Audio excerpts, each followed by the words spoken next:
It's Saturday, May 25th, 2024, Kennesaw, Georgia.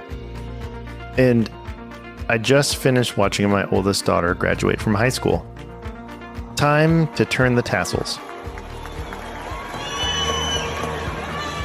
Now it is with my greatest joy that I ask you to move your tassel from right. It's a proud moment, one that me and my family will remember for a lifetime. But for one graduate, this moment did not go as expected. This is Think Inclusive. I'm Tim Villegas. And after a quick break, you'll hear from Ashlynn Rich, a young woman who happens to have Down syndrome, and her story of inclusion and exclusion.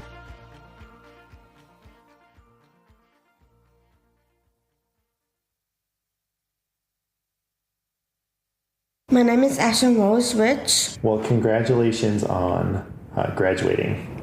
Thank you so much. I'm here with Ashlynn Rich and her mom, Linda Ramirez, in the dining room of their home in Marietta, Georgia, just a few minutes away from where I live. Can you tell me about graduation day? What was that like for you? I was very upset about that because I didn't sit with my peers. So you had friends that you wanted to sit with? Yes. During the ceremony? Yes, classmates. And why didn't you sit with them? I didn't sit with them because I was in a back there. So your teacher said that you couldn't sit with your peers, that you had to go to a hall. And what did you do in the hall? Sit there forever. Did you not do anything? Sit there forever before I was my turn in the stage. Get my diploma. Oh, you were in the hall the whole time? Yes, back hall. In the whole time. Ashlynn graduated with honors, earned the title of Scholar Athlete for participating in the school's swim team, and is already a small business owner of Pop Queen Baked Goods. So that means you missed all the speeches. Yes, I turned my tassel in my hat. Right, you missed turning your tassel at the end, right? Mm-hmm. Uh-huh. So when you were in the hall and then you went, they called your name, you went across and got your diploma, and then you went back to the hall? Yes, and it started to leave, go outside. Okay. And then how did it end? Like, what did you do when it was all over? I'm confused and upset. That's how you were feeling? Yes. Okay, so Ashlynn, after you got your diploma, you left the building? Yes. And what did you do outside the building? Waiting for my family to get in the house outside. Oh, well, and so you started at the beginning, so that was like a good hour and a half. Mm-hmm. Yes. No, we had to exit the building. That's Linda Ramirez, Ashlynn's mom. Because they were waiting outside. We did not see the graduation either. Oh. Mm-mm. Okay. So, Ashlynn, I'm going to ask your mom a few questions, okay? All right. So, what I'm hearing is Ashlynn got her diploma and then was escorted outside the building. And then you went outside as well. When I had seen her in the hallway, my heart sank. And I did text her teacher or called her teacher, and I said, where are they going to be sitting? And I was told that she is not sitting with the general education students, that she would be entering the stage from the right, which they did. And then I was told that they would go back to their seats. And I'm like, where are their seats? So they did miss the beginning ceremony. Then they missed watching their peers graduate. They missed the tassel turn. They missed the closing ceremonies. And they also missed that big walkout of proud feeling. I mean, that to me was one of the best feelings of my life, that I had finished it, and she didn't get that. I witnessed my other 4 children have a normal graduation. This was not normal. Being in the hallway, right, and not getting to be with your peers, how did that make you feel? Upset. Just upset. If you could do it over again, would you want to be with your peers? Yes. Yeah. This isn't the first time Ashlynn and her family have felt excluded. Linda told me that she has been fighting for Ashlynn to be fully included in general education classrooms with support across 2 districts in Metro Atlanta, but in her most recent placement, having the hardest time. They just kept wanting to push her out. They kept blaming behavior. They kept blaming she's not staying on grade level. They kept blaming that she's lacking and falling behind. None of that matters with IDEA or FAPE or any of that. She does not have to be on grade level to stay in full inclusion. The best thing for our kids is full inclusion so they can model after our typical peers. The world is typical. It's not special needs, and it's not keeping them behind closed doors. This is their world too. So I wanted her to stay in full inclusion, but every time I was in Cobb, I seemed to have lost the battle with every IEP. Things got taken away, things got worse, everything I asked for just kind of faded away. And you get worn down. I did this for 22 years. So by the time we got to high school, and after COVID, it was hard to fight. I was going broke with lawyers. I was going broke with advocates that got outrageously priced. So, I spent a lot of money trying to get her something that she never got fully by the time she hit graduation. So it was very upsetting that I didn't see her graduate the way she should have graduated. Yeah. Yeah. So this was just this was my frosting on the cake. Exactly. So yes, it's been a struggle. And it was a very, very upsetting not to see her graduate and sit and be called alphabetically with her peer group. Mm-hmm. It's just wrong. So... Ashlynn. Sorry. No. I am fired up. Yeah, you are. I'm going to be fired up tomorrow night, so. Yeah. I'm meeting with Ashlynn and Linda the day before the regularly scheduled school board meeting at their district. And they're both planning to speak during the public comment portion of the meeting. Let's talk about tomorrow. Mm-hmm. So what's the plan for tomorrow? Because you are going to go to the board meeting. Yes. So tomorrow... I'm going to try to head down there about 5 o'clock. I do have to work, but I'm going to take some time off. I'm going to head down there. Ashlynn and I are going to head down there. We both have our speeches prepared. Hers is just about 1:30, so she's good. She's been practicing. My speech is a type 2. I'm going to have to drop some or miss some words as I'm talking fast. But I'm excited about going. I have a feeling we have a big following. I'm going to be there. I have an idea. Let me know what you think. Excuse me. Could you practice your speech with me recording it? Yeah, that's a great practice. You're big, Would right? it be okay? Yes, I could be fine. Because I'm not able to be there tomorrow. I'm going to have to listen to it to watch it on the recording. But if you have the speech, you could practice it now, and I could get it right now. What do you think? Yes. Yeah, you want to get it? I will get it. Okay. All right, cool. Here's Ashlynn's speech, and I'm going to mix in the audio from the board meeting the next day. But if you ask me, she nailed it.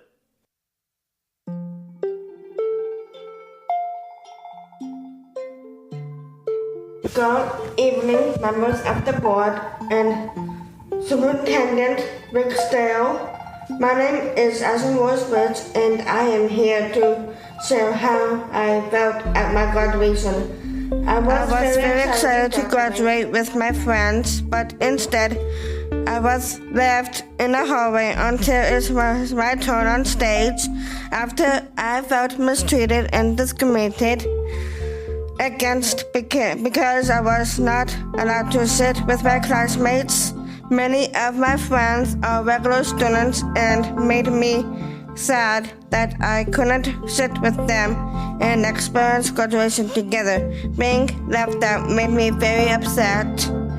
Graduation is a special moment and I wanted to share with all my friends just like everyone else. I don't want any other student to go what I did. Ask for board to please so never happens again. Ask for training to be provided for everyone, include all my students, no matter what they are, so they can be included and celebrate their equity. Thank you.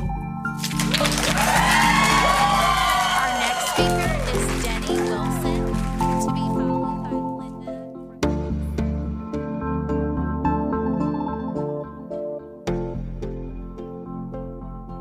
Members of the board and Superintendent Ragsdale, my name is Linda Ramirez, mother of Ashlynn Rich, one of the special education students denied the right to walk in the Sprayberry graduation ceremony held at KSU last month. My daughter is an honor student and a school scholar athlete. She owns her own little small business. It's called Pop Queen Baked Goods. She will go to college and she will study culinary arts. She has a lot of friends in the general and special education classrooms, and it's integral part of Sprayberry's student community. I am here to share the profound hurt and disappointment caused by these events of the recent graduation ceremony. Her exclusion was not just an oversight. It was a significant and painful moment of discrimination. She and others were segregated in a side hallway away from the celebration, only to walk across the stage for a short 30-second program. Then they were escorted out the other side of the stage to be waiting outside of the building while the other graduates were just beginning their ceremony. Graduation is a once-in-a-lifetime event. My daughter was made to feel different, separated from her peers in a moment that she had earned. The act of segregation not only hurt Ashlynn, but also sent troubling messages about how we value our students with disabilities. This is not the first time she has been excluded by Cobb. While the district praises itself on being inclusive, it has been a fight to keep her included. Cobb fails in inclusivity. Cobb continues to push our kids to small group and away from inclusive education. I ask that the board and superintendent admit their wrongful actions. Because of this, I have filed a discrimination complaint with the OCR. It is heartbreaking to see my child's achievement overshadowed by exclusion. That's time. And then this happened. In our last graduation season, the parents of one of our students with exceptionalities at Sprayberry High School reported she was unable to participate with the rest of her class. We've heard from her this evening. Understandably, this deeply concerned the members of this board and the administration as well. We immediately began an investigation as to how this could have happened. What occurred in this instance was not a failure of policy, but appears to be the decision made by an individual employee. Perhaps with the best intentions, that should have been made by a parent. Without getting into personnel details, it is being handled as a personnel and professional matter. That is as much as can be said about it publicly at this time. On behalf of the district, I apologize to Ashlynn and her family.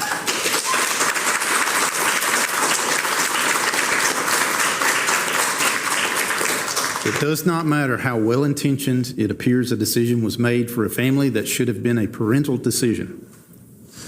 Let me repeat that. That should have been a parental decision. And what happened should not have happened. So, Ashlynn, thank you for coming to public comment tonight. And we have been successful in hearing you, and you have been successful in delivering your message so that every student who has an exceptionality will be able to take part however their family chooses. Thank you.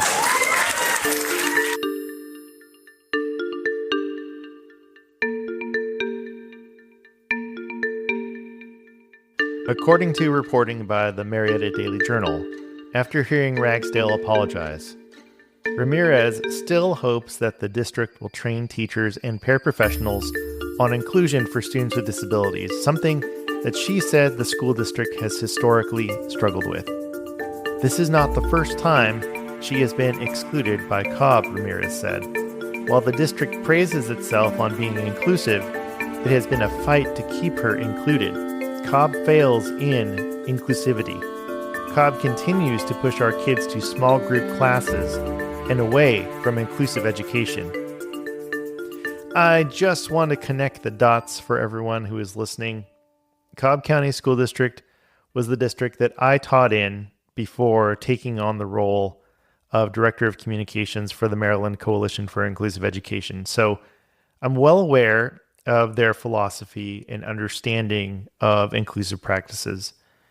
And so when this story got regional and national attention, honestly, I was scratching my head because, y'all, if you are upset about students being segregated from a typical graduation ceremony, let me tell you, it is standard procedure for the vast majority of schools and districts around the country, especially in Georgia, for students to be placed in disability-specific classrooms where they are segregated from their typically developing peers, given low expectations, and run the risk of much poorer outcomes than students who are fully and authentically included.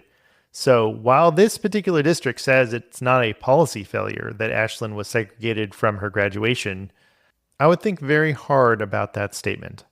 And what kind of attitudes and beliefs are baked into a system that allows for something like this to happen?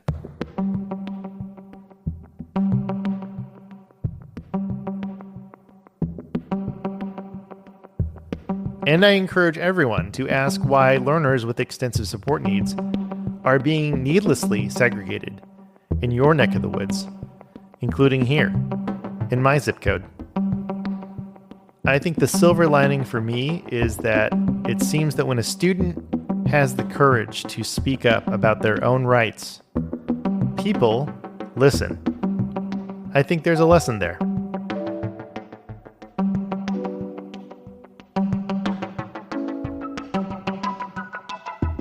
That's it for this episode of Think Inclusive. Think Inclusive is written, edited, designed, mixed, and mastered by me, Tim Villegas, and is a production of the Maryland Coalition for Inclusive Education. We'll have a few more feed drops before we officially start back in September. Until then, thanks for listening, and remember, inclusion always works.